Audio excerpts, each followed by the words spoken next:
ವಿಜಯನಗರ ಜಿಲ್ಲೆ ಇನ್ಸ್ಪೆಕ್ಟ್ ತಾಲೂಕು ಗಾಳನಗುಡಿ ಗ್ರಾಮ.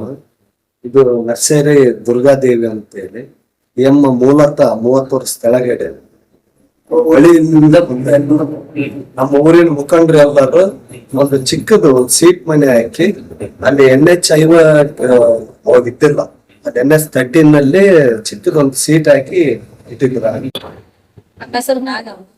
ಈಗ 6 ವರ್ಷ ಆಯ್ತು ನಾನು ಇಲ್ಲಿ ನಾನೇ 6ನೇ ವರ್ಷದಿಂದ ನೋಡ್ತಾ ಇದ್ದೀನಿ. ಅದಕ್ಕಿಂತ ಮುಂಚೆ ನಾವು ಹಿರಿಯರಿಗೆ ಗೊತ್ತಿದ್ದಂತ ಅಲ್ಲಿರೋದ್ನ ಇಲ್ಲಿ ಸಿಂಧಿ ಮಾಡಿ ಅಲ್ಲಿಂದ ಇಲ್ಲಿವರೆಗೆ ನೋಡ್ತಾ ಇದ್ದೀನಿ. ಈ ದಿನೇ ಹೆಚ್ಚತಾನ ಹೋಗ್ತೈತಿ ಸರ್. ಇದಾರೆ ಅಮ್ಮ, ಏನೇ ಕೇಳ್ಕೊಂಡ್ರು ನಡೆಸ್ಕೊಡ್ತಾರೆ. ಇವಾಗ ಮನೆಯಲ್ಲಿ ಹುಷಾರಿಲ್ಲದೆ ಅಪ್ಪಾಜಿ ಇದ್ರು, ಅವರು ಕೂಡ ಹುಷಾರಾಗಿದ್ದಾರೆ, ಚೆನ್ನಾಗಿದ್ದಾರೆ, ಆರೋಗ್ಯವಾಗಿದ್ದಾರೆ.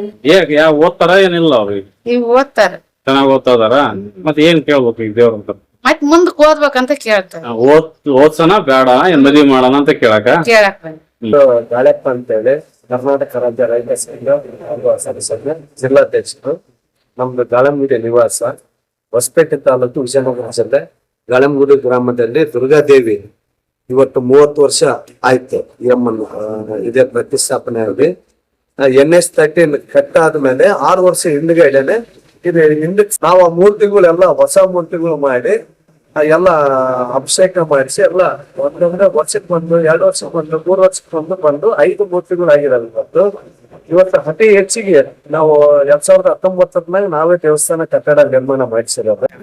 ನರ್ಸರಿ ಹತ್ರ ಇರೋದಕ್ಕೋಸ್ಕರ ಜನರಿಗೆ, ಭಕ್ತರಿಗೆ ವಿಳಾಸ ಗೊತ್ತಾಗಲ್ಲ ಅಂತ ಹೇಳಿ ಗಾಳಮ್ಮಗುಡಿ ಅಂದ್ರೆ ನರ್ಸರಿ ದುರ್ಗಾದೇವಿ ಮತ್ತು ಗಾಳಮ್ಮ ದೇವಿ ಅಂತ ಹೇಳಿನೇ ಪ್ರಸಿದ್ಧ ಆಗಿರ್ತಾರೆ.